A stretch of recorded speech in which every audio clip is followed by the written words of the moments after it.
Cari Shalom à tous. Bienvenue à chacun de vous, à chacun de nous, parce que le Saint-Esprit va parler même à moi. Alléluia. Donc, bienvenue à ce moment de partage que nous avons tous les jeudis soirs. C'est un plaisir d'être ensemble, c'est un plaisir de laisser remplir et de communier ensemble chaque jeudi soir avec un sujet. Et donc, nous rendons grâce au Père pour le privilège que nous avons de toujours pouvoir partager et être enseigné et recevoir et vraiment être rempli de tout ce qu'il a prévu d'avance pour nous et dans lesquels nous coulons tout le temps. Alors, avant de commencer, je voudrais rendre grâce au Père. J'ai déjà commencé, mais nous allons continuer dans cette lancée. Nous allons rendre grâce au Père et je nous invite juste à prier ensemble pendant quelques minutes. Père éternel, merci pour ce temps, merci pour ce moment que tu as déjà prévu d'avance. Chacun de nous est attendu. Alléluia, est attendu dans ce moment et tu as prévu de toucher chacun de nous d'une manière très particulière qui t'est propre. Merci Père pour la grâce que nous avons d'être là, la grâce que nous avons d'être en bonne santé, la grâce que nous avons de communier ensemble, d'apprendre ensemble, de grandir ensemble. Merci Père, merci pour ton Saint-Esprit qui nous guide dans toutes choses, qui est notre instructeur, qui est notre guide, comme je l'ai dit, vraiment qui nous révèle toujours plus le Christ en chacun de nous, le Christ dans le monde. Alléluia. Père, nous te confions ce moment afin que nous soyons enseignés par toi, par ton esprit. Et je te confie chacune des personnes présentes et toutes les personnes qui sont sur les réseaux sociaux, sur YouTube, qui nous suivent ce soir. Merci Père pour le toucher particulier que tu as prévu pour chacun de nous. Alléluia. Amen, amen, amen. Alléluia. Je vous prie de vous asseoir. C'est notre habitude de saluer le leadership de Christ dans toutes les nations. Alors, je salue l'apôtre Alain Léa, notre père spirituel, notre enseignant. Nous rendons grâce pour sa vie. Et nous sommes, nous allons de gloire en gloire aussi avec ce Fils révélé. Je rends grâce aussi pour la vie de nos pasteurs ici à Genève, pasteur Marc, pasteur Rosie. Je rends grâce à nos pasteurs qui sont aussi à l'étranger, donc pasteur Christy et le prophète Yvan qui sont au Cameroun. Je rends grâce pour la vie de l'ancienne Diana, notre chante, mais beaucoup d'autres choses. Alléluia. Je rends grâce aussi pour la diaconesse Anne-Marie. Merci d'être toujours là.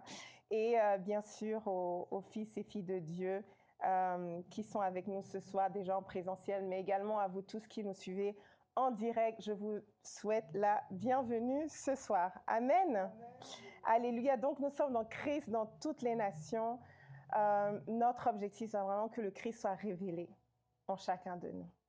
Et ça, c'est une grâce. Le Christ révélé en chacun de nous. C'est pas le sujet de ce soir. C'est tout le temps disons que c'est toujours le sujet, même s'il y a des sujets qui sont sous-jacents. Mais vraiment, c'est une grâce de découvrir le Christ en chacun de nous. Je sais pas pourquoi j'en parle comme ça. Mais c'est la pensée qui m'a animée toute la journée aujourd'hui. Pourquoi? Parce que ça change la vie. Ça change la vie de découvrir le Christ en nous. Ça change vraiment la vie. Ça nous change, ça nous transforme et ça transforme la vision que nous avons du monde, des autres. Et je vous assure, c'est merveilleux. C'est merveilleux au quotidien, c'est merveilleux en toute situation. Et on a tellement de bonheur à juste couler dans cette joie, dans cette paix, dans cet amour qu'il est. Alors, je rends grâce pour le Christ en chacun de nous. Alors, je ne vais pas trop dévier. On va se recentrer sur le sujet qui nous réunit ce soir, qui est le thème du jour, donc le dévotionnel du jour, donc 12 juin, lire avec imagination. Et le verset de référence est tiré de 1 Corinthiens 2, verset 12. « Nous n'avons pas reçu l'esprit du monde, mais l'esprit qui vient de Dieu, afin que nous puissions comprendre ce que Dieu nous a donné librement. Amen. Ce que Dieu nous a donné librement. Et je vais lire le dévotionnel qui va nous accompagner tout au long de ce partage. La lecture sacrée fait référence à notre imagination sanctifiée. Comme un artiste qui voit au-delà de la surface pour atteindre la réalité profonde, l'esprit nous permet de percevoir la vérité de Dieu par l'imagination.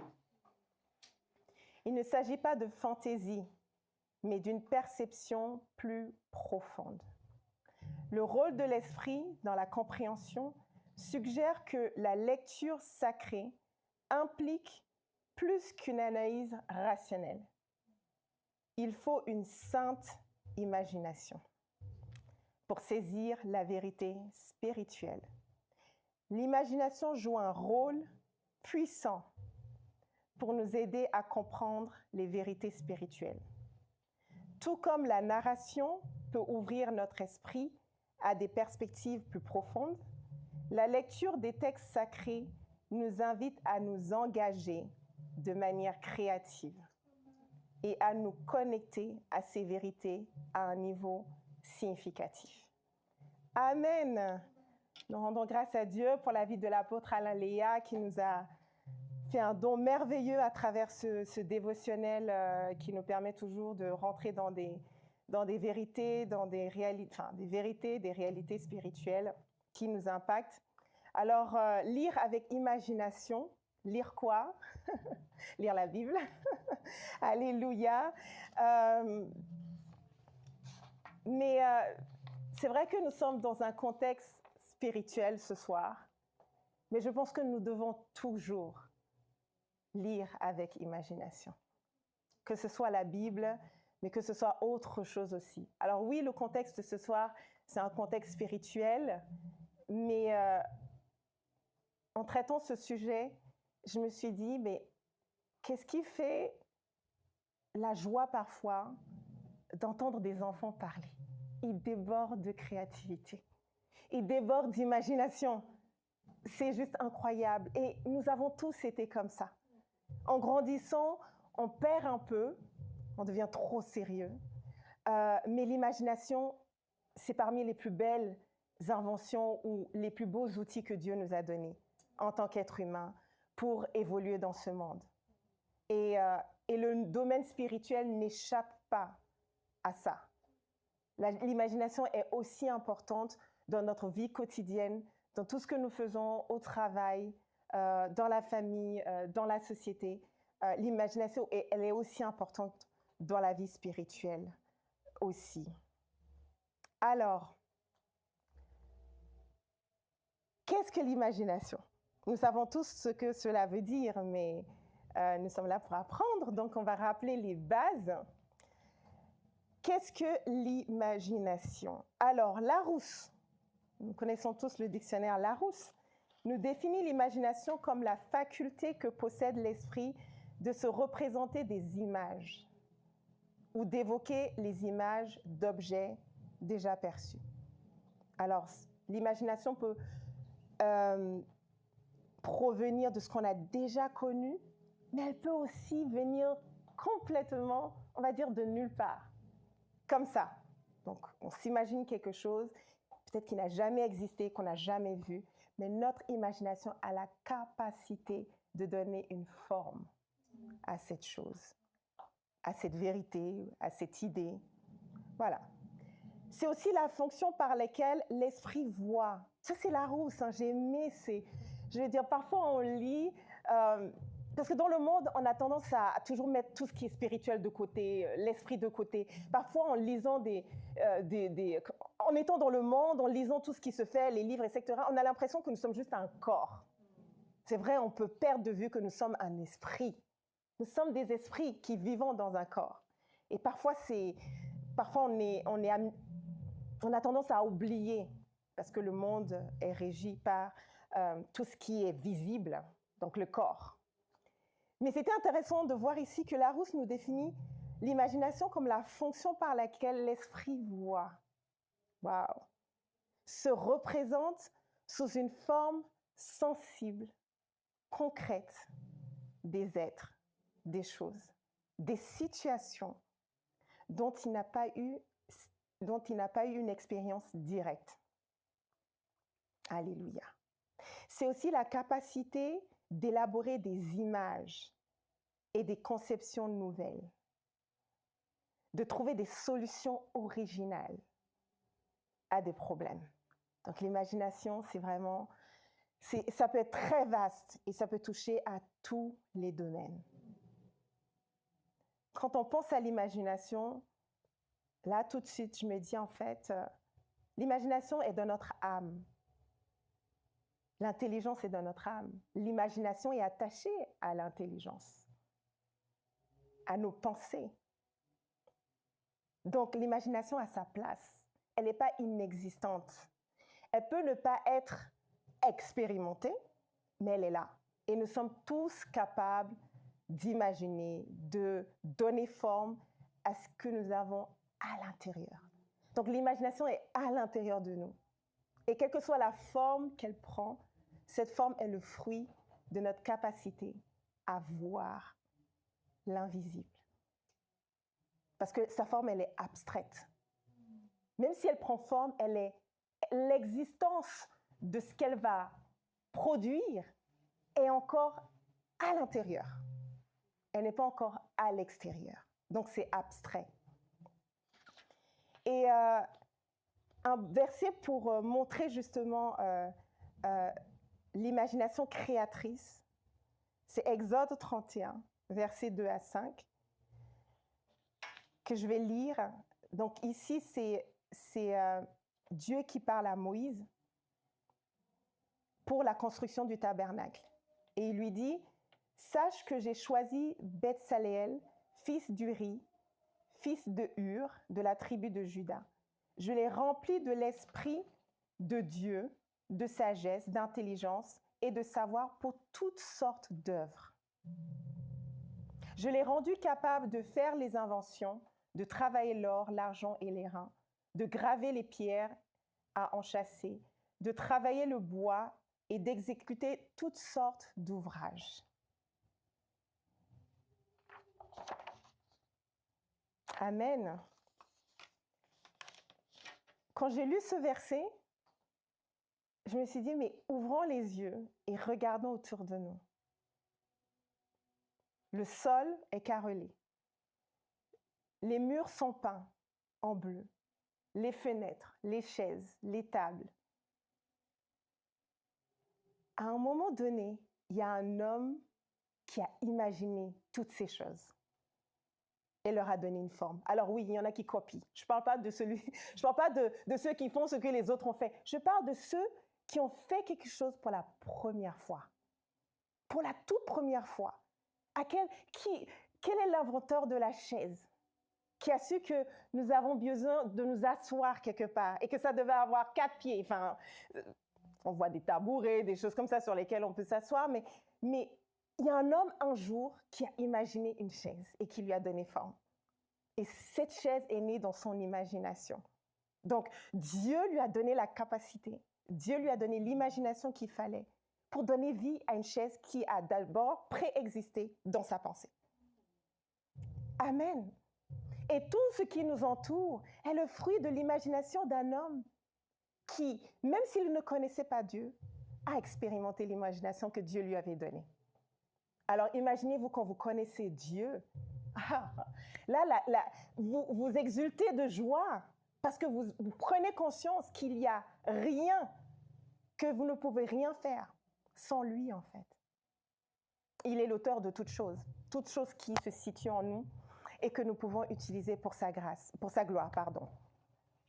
Alors, le dévotionnel d'aujourd'hui, ça c'était pour poser les bases, pour que nous ayons tous une bonne compréhension. Le dévotionnel d'aujourd'hui parle aussi d'imagination sanctifiée. Sanctifiée. Alors, que veut dire l'imagination sanctifiée ? En fait, elle fait référence à une dimension spirituelle de l'imagination. C'est une imagination qui est éclairée et qui est orientée par l'esprit. Cela implique que l'imagination est guidée par l'Esprit Saint et par la vérité révélée dans les Écritures. C'est-à-dire lorsque nous utilisons notre imagination, lorsque nous lisons la Bible, l'imagination que nous expérimentons à ce moment-là, elle est sanctifiée. Alléluia. C'est ce qui permet aux croyants d'exprimer une compréhension plus profonde et spirituelle des textes sacrés et des vérités de Dieu. Parce que nous avons les textes sacrés avec des histoires, des paraboles, et on peut facilement s'imaginer se faire une représentation en fait imagée de ce que nous lisons. Et encore aujourd'hui, je pense à mon travail, c'est que parfois lorsque j'explique quelque chose à quelqu'un et que la personne n'arrive pas à comprendre, je fais un dessin. Je fais tout le temps des dessins. Si vous regardez mon... En fait, vous n'aurez pas l'impression que c'est un professionnel, cadre. Non, je fais des dessins parce que dès que je fais un dessin, la personne qui est en face de moi peut comprendre. Avec ses propres mots. Parce que c'est imagé, c'est représenté. Alors, l'imagination sanctifiée est vraiment l'imagination qui est inspirée par le Saint-Esprit, guidée par le Saint-Esprit, orientée par le Saint-Esprit. Alléluia. Et elle nous permet en fait déjà de mieux comprendre, comme je l'ai dit, les vérités spirituelles, les mystères que nous pouvons, qui sont dans les textes sacrés. Ça nous permet en fait d'avoir plus d'approfondissement dans notre lecture de la Bible. Contrairement à l'imagination purement fantaisiste et séculière, l'imagination sanctifiée est perceptive des réalités spirituelles. Elle cherche à découvrir la signification plus profonde des textes, les vérités éternelles et les enseignements. Alléluia. Amen.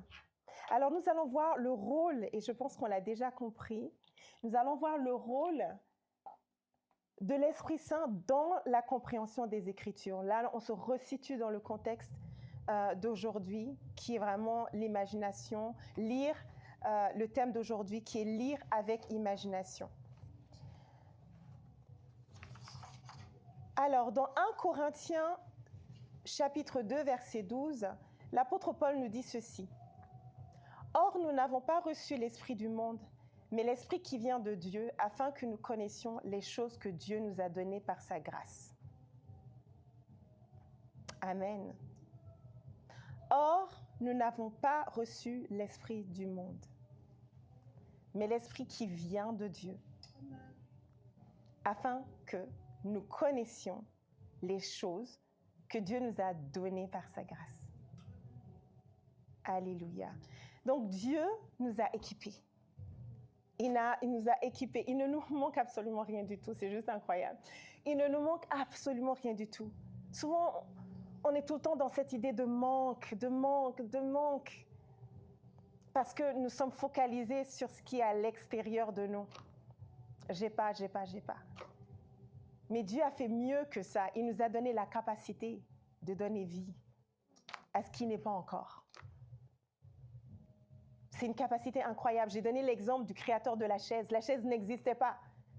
Et lui, par son imagination, il a donné vie à la chaise.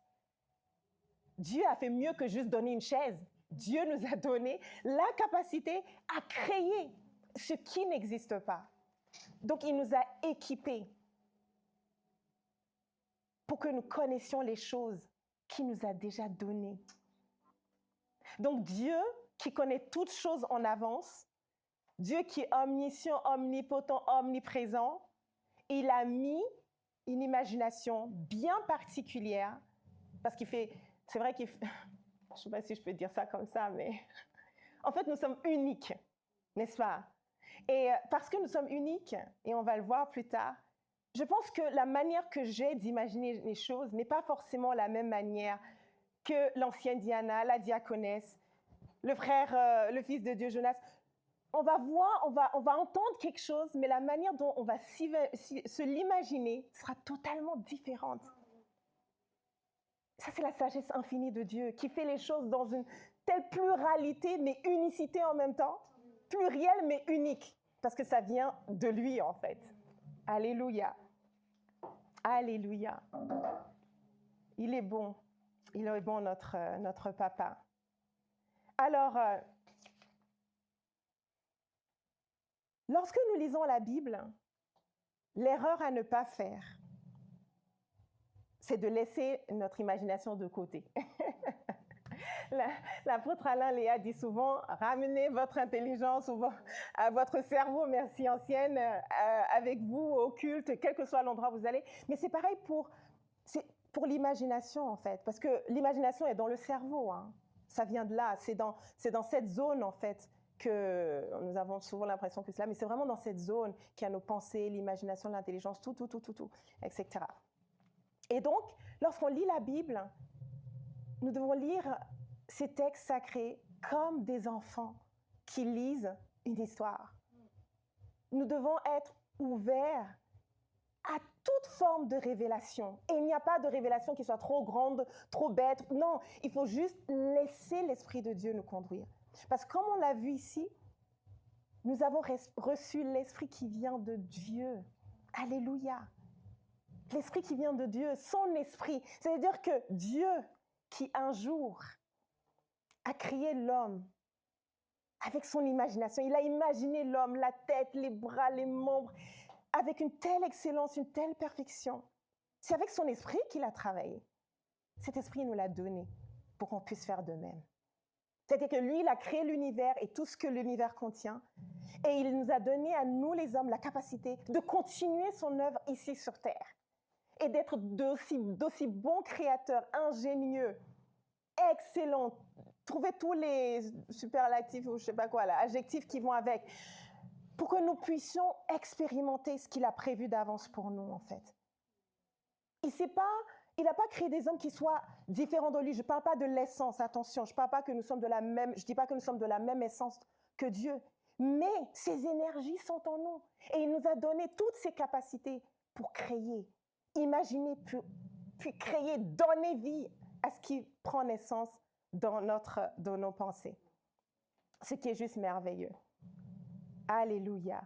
1 Pierre 1, verset 21 nous dit ceci. Donc c'est Pierre qui écrit « Car ce n'est pas par une volonté d'homme qu'une prophétie a jamais été produite, mais c'est poussé par le Saint-Esprit que des hommes ont parlé venant de la part de Dieu. » Pensons à ces prophètes dans l'Ancien Testament qui ont vécu des expériences surnaturelles, des expériences juste extraordinaires. C'était des hommes communs, c'était des hommes comme vous et moi aujourd'hui, mais qui ont eu la capacité de voir la gloire de Dieu, mais imagée de manière tellement différente. Quand on lit Ézéchiel, on a des exemples ici.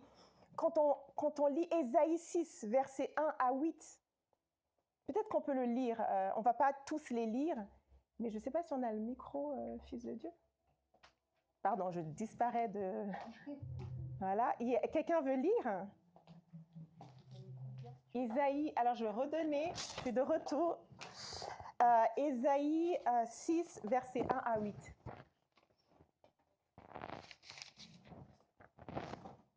Alors, on est allé... non. Où est allé ton bien-aimé, toi la plus belle des femmes? De quel côté ton bien-aimé s'est dirigé? Nous le cherchons avec toi. Mon bien-aimé est descendu à son jardin. C'est Ésaïe, ça? Oh, pardon. Ésaïe. Non, je suis dans le... Pardon. Je suis un peu trop loin. J'étais là, oups, je me suis trompée. Ésaïe, Pas de problème. Pas de problème. Donc, on est ensemble. Oui, versets 1 à 8. 1 à 8. Alors, je reprends.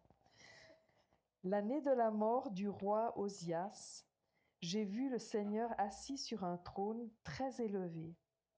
Le bord inférieur de son vêtement remplissait le temple. Des séraphins se tenaient au-dessus de lui. Ils avaient chacun 6 ailes, 2 dont ils se couvraient le visage, 2 dont ils se couvraient les pieds, et 2 dont ils se servaient pour voler. Ils se criaient l'un à l'autre, « Saint, Saint, Saint est l'Éternel, le Maître de l'univers. Sa gloire remplit toute la terre. » Les montants des portes se sont mis à trembler à cause de la voix qui retentissait, et le temple a été rempli de fumée. Alors j'ai dit, malheur à moi, je suis perdu, car je suis un homme aux lèvres impures.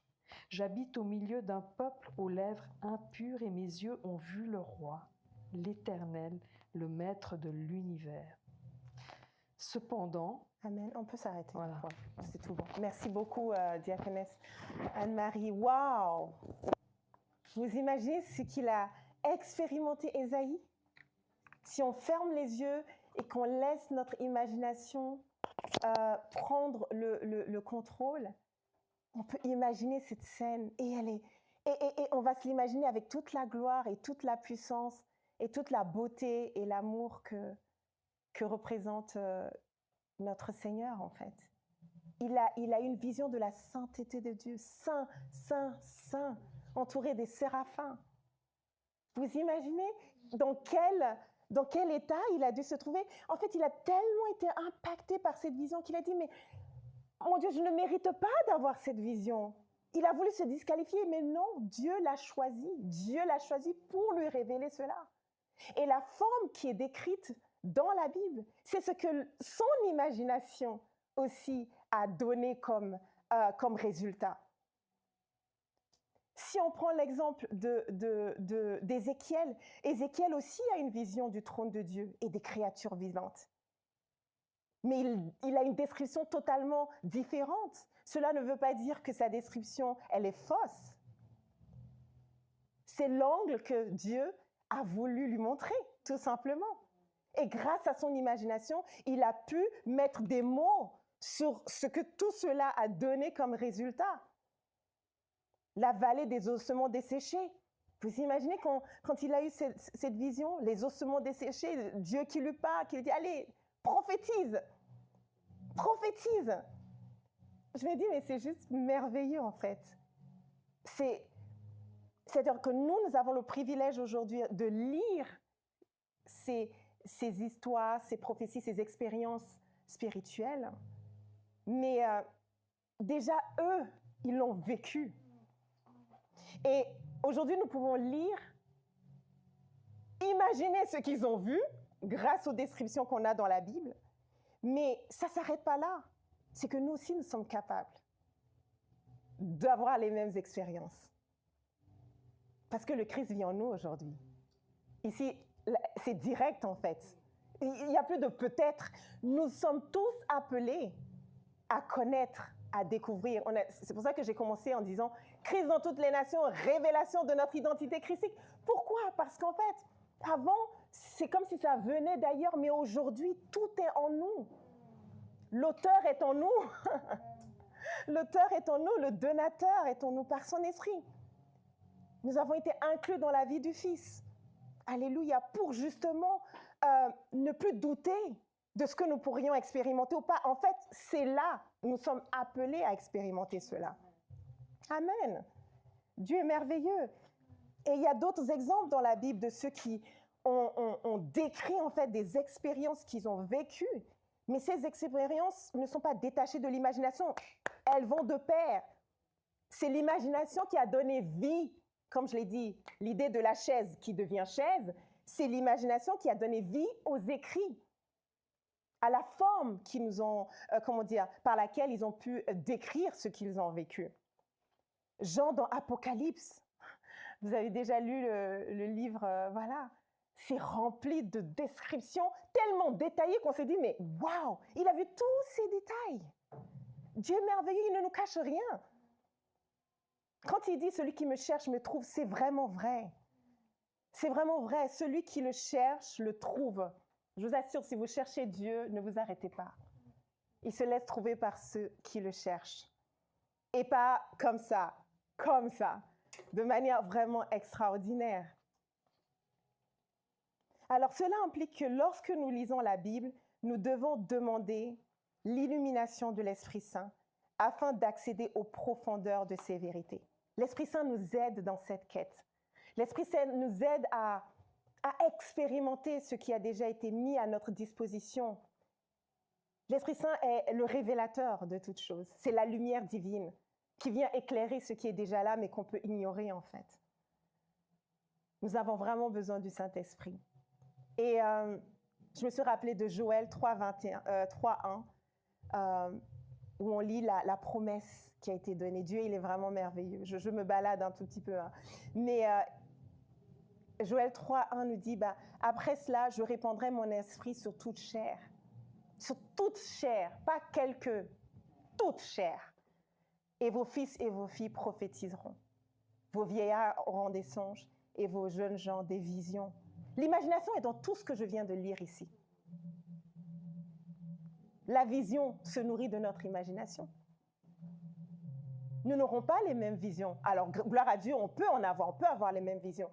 Mais ce sera différent dans le descriptif que nous allons donner. Alléluia. Dans Jean 14:26, Jésus nous promettait aussi déjà le Consolateur, l'Esprit Saint, que le Père enverra en son nom pour nous enseigner de toutes choses et nous rappeler ce qu'il a déjà dit.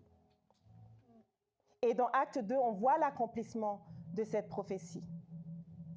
Les apôtres qui expérimentent la venue du Saint-Esprit. Le Saint-Esprit, c'est notre guide, c'est notre éclaireur. Il nous permet de transcender.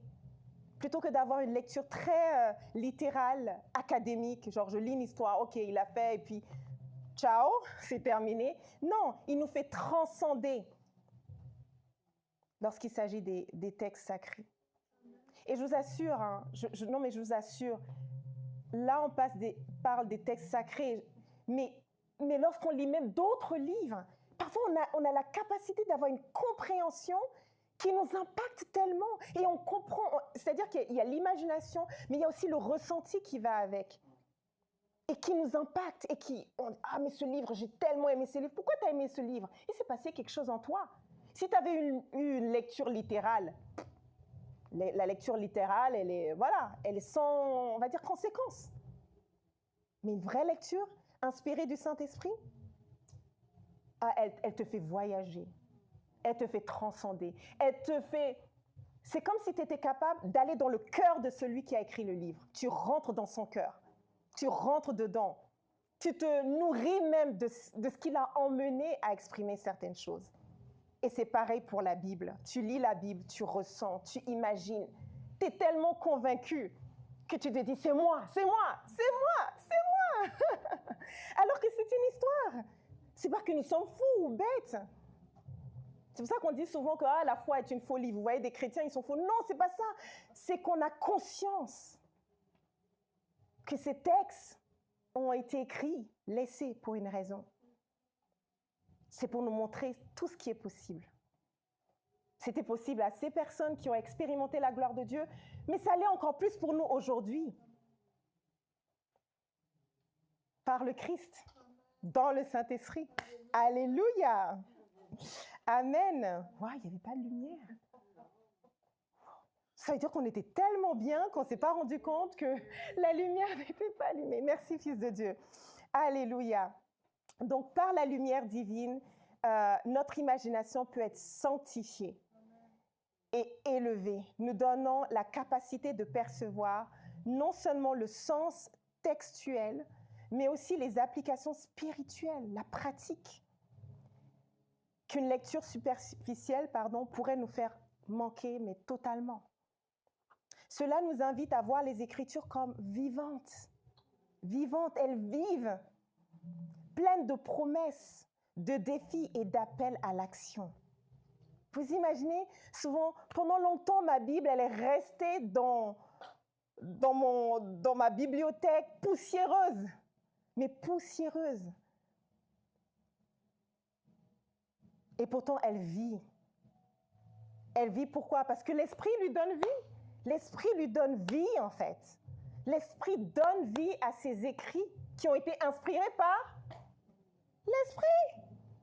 Donc, lui qui connaît, lui qui sait toutes choses, il peut nous faire comprendre ce qu'on ne comprend pas. Il peut nous faire voir ce que nos yeux naturels ne peuvent pas voir. Il parle à notre cœur, les yeux de notre cœur, à pouvoir imaginer, donner forme créer, rendre visible ce qui est invisible. Amen. Donc l'Esprit Saint joue un rôle actif, je m'attarde. L'Esprit Saint joue un rôle actif dans notre compréhension. Alléluia. Cela nous incite à avoir une relation personnelle avec le Saint-Esprit. C'est vrai que ce n'est pas tout le temps que je me rappelle, avant de lire la Bible, souvent on nous dit « Invoque le Saint-Esprit ». Il est en moi. Il est en moi.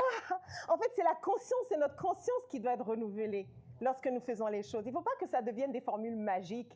Saint-Esprit, ah, tu vas me faire comprendre, alléluia. Non, il est là. Il est en nous, nous le formons un. Et donc, lorsque nous lisons, lorsque nous avons cette conscience de sa présence et de son rôle dans nos vies, tu prends ta Bible et hop, tu es déjà dans cette conscience, dans cette disposition spirituelle, le reste coule naturellement. Alléluia. Alors, de quoi je peux vous parler encore? Il y a plein de choses, mais on va essayer d'aller rapidement quand même. Alors, donc je vous ai montré la lecture.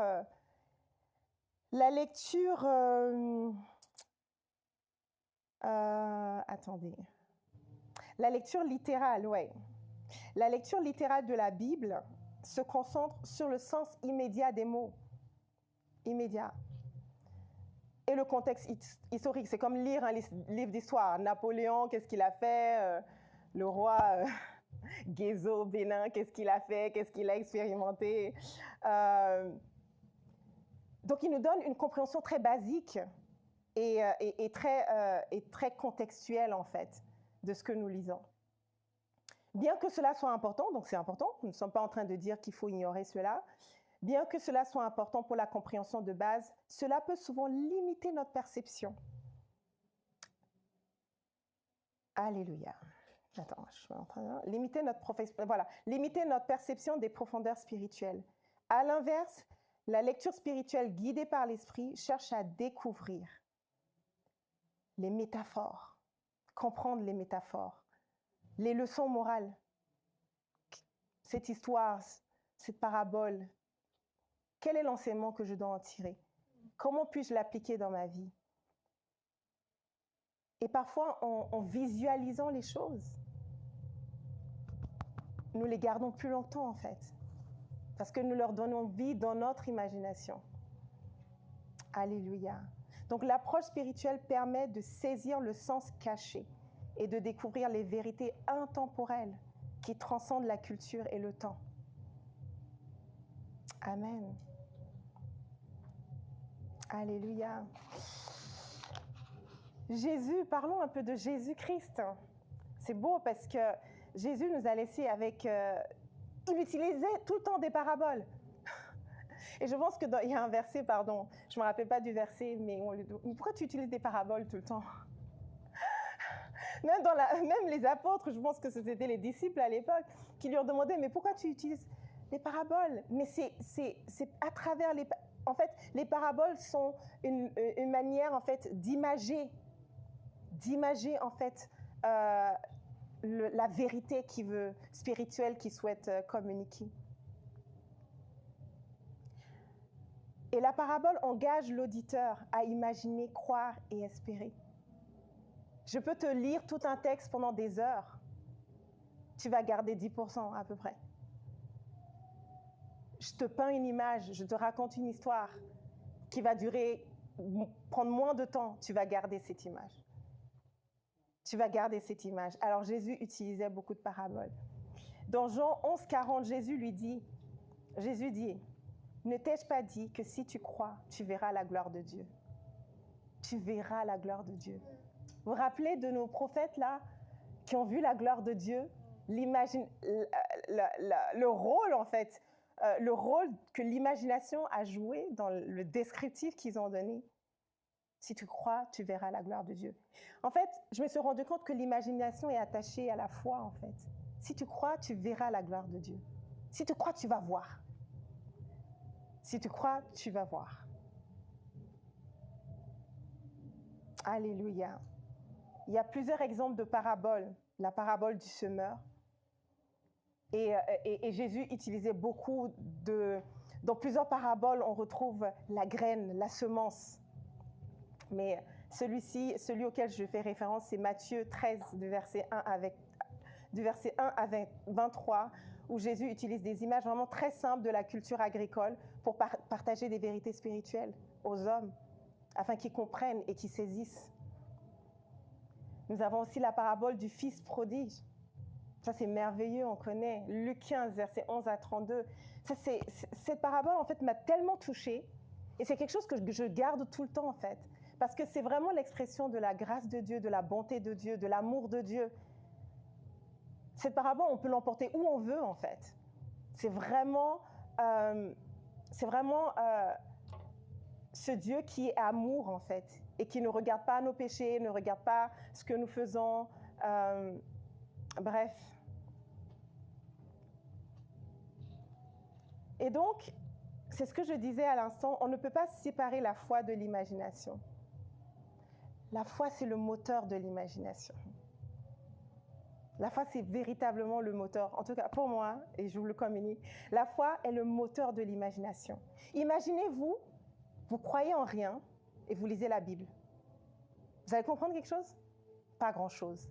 Même en lisant les paraboles qui sont très imagées, vous aurez du mal à saisir les réalités spirituelles qui sous-tendent chacune de ces paraboles. Mais parce que nous croyons, et nous savons que la foi, c'est quoi? C'est voir ce qui est. Voir ce qui est. Et donc, lorsqu'on a la foi de Christ qui est la nôtre, on voit ce qui est. On voit la vérité. Mais comment voir si tu ne peux pas imaginer? Je me suis posé cette question en fait. Comment tu peux voir si tu n'as pas la capacité d'imaginer? Qu'est-ce que tu vois alors?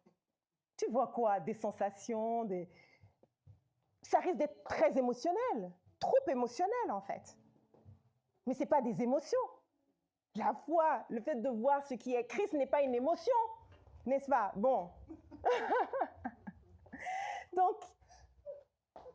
Donc c'est beau en fait. Jésus ne demande pas seulement de croire par assentiment, acceptation, mais de voir avec le cœur et d'imaginer une autre réalité que ce que nous montrent nos yeux en fait. Il nous invite à voir avec le cœur. C'est pour ça qu'on dit les yeux de ton entendement. C'est ça, non? Les yeux de ton cœur. Le cœur a des yeux? C'est là l'imagination qui peut donner forme aux réalités invisibles, mais éternelles. Alléluia.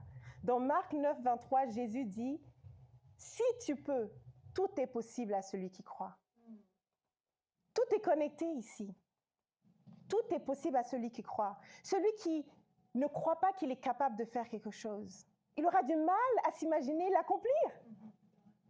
Je ne me crois pas capable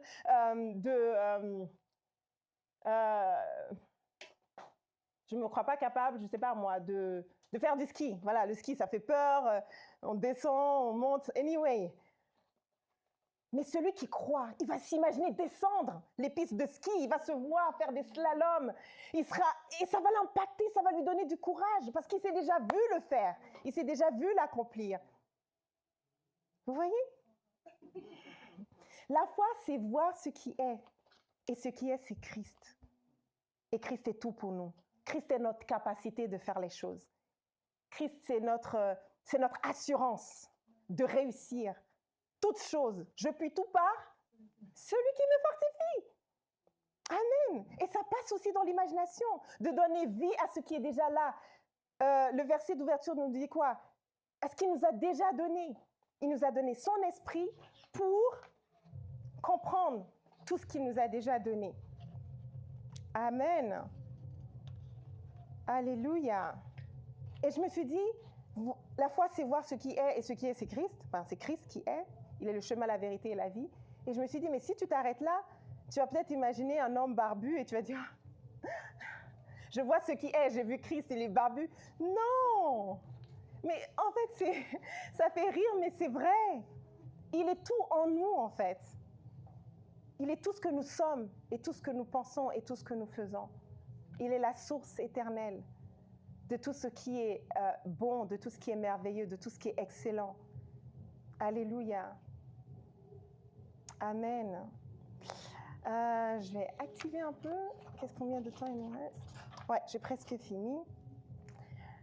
Alléluia. Hébreux 1, versets 1 à 2 déclare « Dieu qui a parlé autrefois à nos pères par les prophètes, à diverses reprises et de plusieurs manières, nous a parlé en ces temps par le Fils, qu'il a établi héritier de toutes choses et par lequel il a aussi créé le monde. » Amen. Alléluia. Donc, le Christ en nous impacte. Et nous sommes capables d'imaginer les réalités spirituelles qui existent. Déjà, pour ce qui nous concerne, notre vie. Je ne sais pas, est-ce que vous avez des projets? Il y a des choses que vous voulez accomplir? Même la guérison. Imagine ta guérison. Ferme les yeux et imagine ce qui est. Il est notre guérison.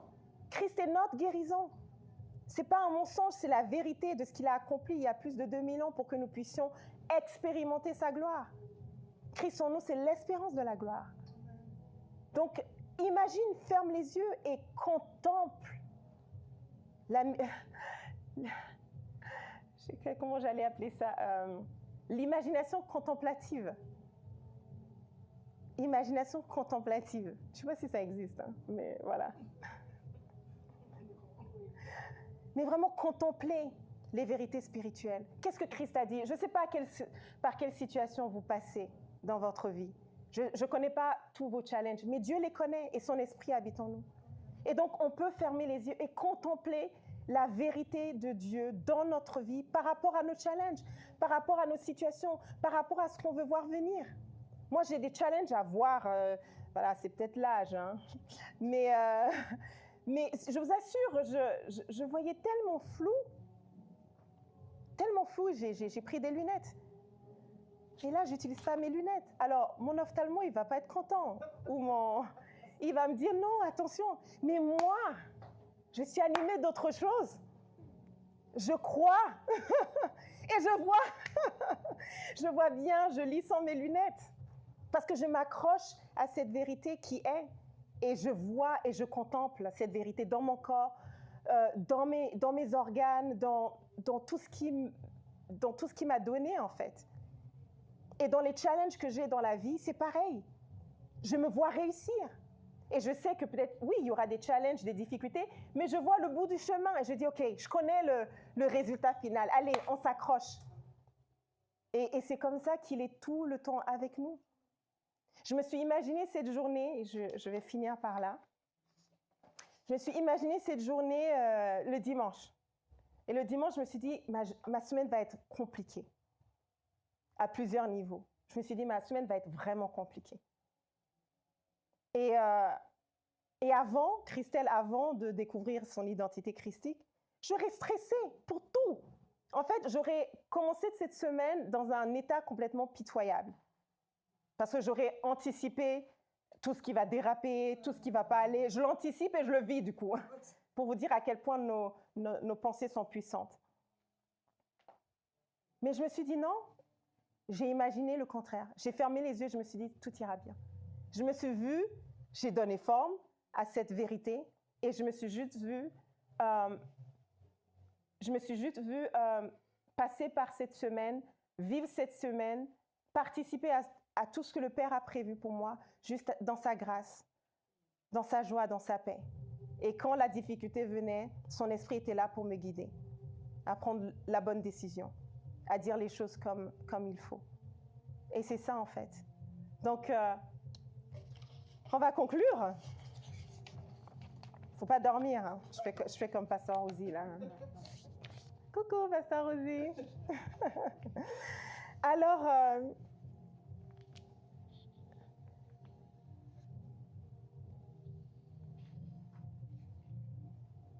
alléluia. 2 Corinthiens 4, 18 nous dit, « Nous regardons non point aux choses visibles, mais à celles qui sont invisibles. » Alléluia. Et les choses invisibles prennent vie, en fait, dans nos pensées, grâce à notre imagination, pour leur donner une forme. Sans imagination sanctifiée, ce regard est impossible. Ce serait impossible de voir les choses invisibles. Ce serait impossible. Rappelez-vous des visions de ces prophètes. Ce serait impossible sans imagination sanctifiée.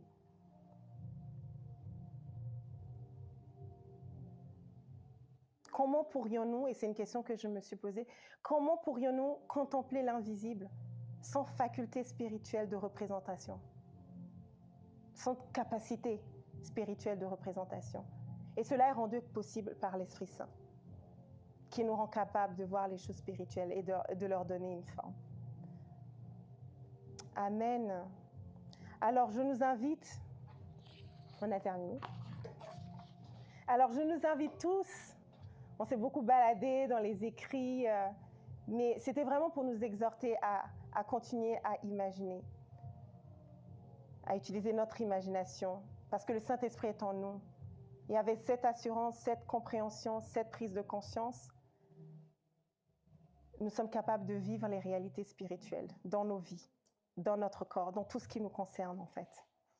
Alors l'apôtre Alain Léa nous a laissé avec quelques réflexions que je vais partager avant de faire la prière de clôture. Alors, réflexion du jour. Comment utilisez-vous l'imagination dans la lecture des Écritures? Qu'est-ce qui pourrait changer si vous faisiez davantage appel à votre imagination sacrée?